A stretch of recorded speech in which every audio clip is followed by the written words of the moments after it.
In this lesson, we're going to move into painting and adding color. So what I'm going to do is, I think I can get rid of this rough drawing. So I'm just going to delete that group altogether. This is my final drawing, and I'm going to bring the opacity down on that layer, and I'm going to lock it. And then I'm going to create a new layer above this, because the first thing that I want to do is choose some colors. So if you've been in my other background painting courses, then you'll know that I like to focus on a limited palette.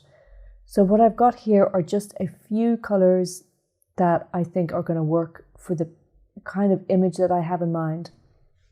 And I'm going to keep them on a separate layer and use them as my starting point.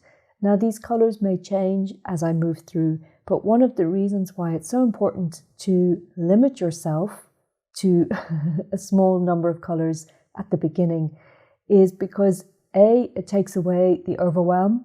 It takes away that sort of feeling of like, where do you start? B, it helps you to relate your color choices to an existing scheme, which will mean that you'll have a more cohesive look overall. In other words, you're not randomly choosing colors. So it's just really, really helpful. And it's also a very efficient way of moving through what can be quite a long and laborious process. The first thing that I want to do is put down a sky color. So I'm going to grab my marquee tool, making sure it's the square or rectangular marquee, and just click out an area. The next thing I'm going to do is I want to create some shapes for the foreground area, and I'm going to do that with the pen tool. So you can hit P on your keyboard, click and drag out your points. So as you can see, when I do that, I've got this really sort of big black line. Go up here to where it says fill, change that to the color that I want.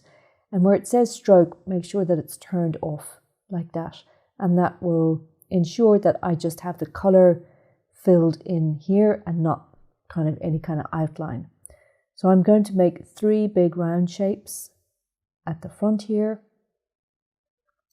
I might just ever so slightly vary up the tone or the hue to ensure that they look distinct and separate.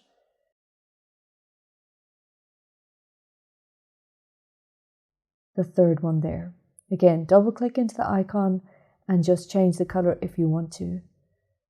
Change any color of your vector shape. Okay, so above my sky layer, I'm now going to use my polygon lasso tool, and I'm going to just start to trace out this kind of ground plane. So there's what looks like rocks at the background there, and the rest just comes down here like this. And I've got a new layer above my sky layer, and I'll just fill it with that color. I've got my sky, my ground plane, and my 3 shapes in the foreground. All right, so for the next section or the next sort of phase of this painting, I want to block in flat colors. It's really important to get your blocks of colors down before you start adding textures, because that's the basis for your painting. So it's going to be a matter of just going in, diligently tracing over each of the shapes, each of the main shapes in this background. And those are going to be the houses on the left, the houses on the right, the foreground elements, the forest, and the mountains. So we're going to take it step by step. What I tend to do is use the lasso tool, but if you want, you can also use the pen tool as well. And then just start to carve out the overall silhouette. So I'm not going into details, or I'm not trying to, draw anything else in here. I'm just carving out a basic silhouette of the house, because I want to fill that with a flat color.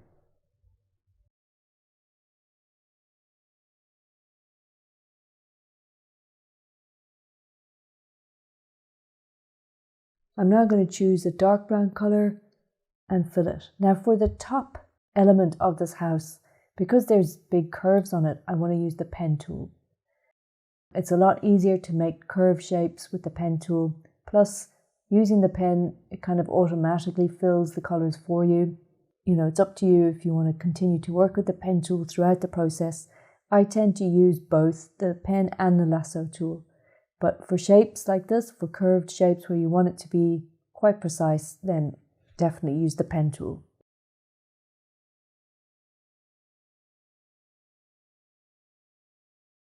That looks good. If you wanted to go in and change it, you can tweak these vector points. Just hold down Option or Alt on your keyboard, select the vector point and move it about if you need to. I'm going to right click on that and then come down to where it says Rasterize Layer. And now that's rasterized, and then I'll merge it down to my house layer. Okay, so that's now all on one layer. I'm going to double click into the name of the layer and call this Left House 1. And then I'm going to move on to the next one.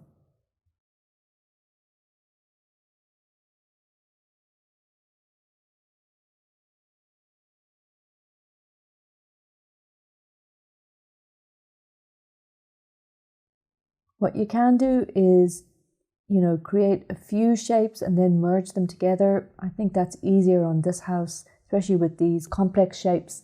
I think it's easier to do them one at a time. So I'm going to just trace out this carved wolf's head with the pen tool, and then I can merge it back down when I need to.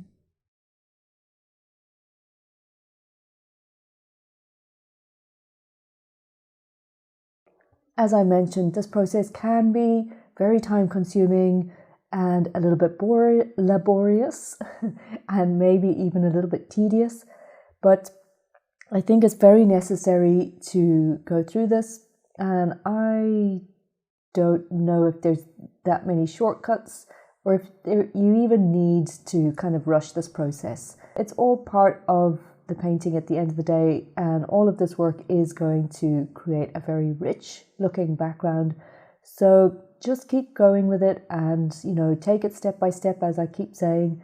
Take lots of breaks and make sure that you don't kind of get tired of this too quickly or too easily.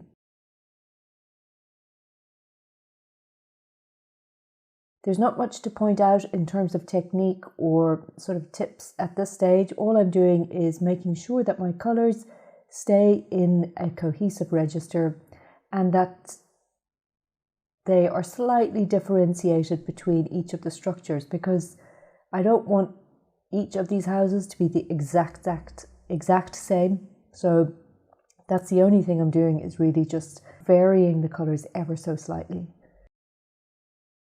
I'm making a lot of use of the pen tool because it's handy that the color is already set while you're creating the shape.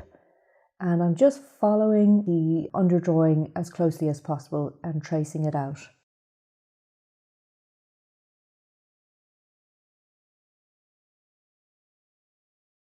So if you can get through all of that, then that's great. I've got all of the houses done. And now that they're all on their own layers and their own distinct shapes, I can even move them around if I need to and change up the composition.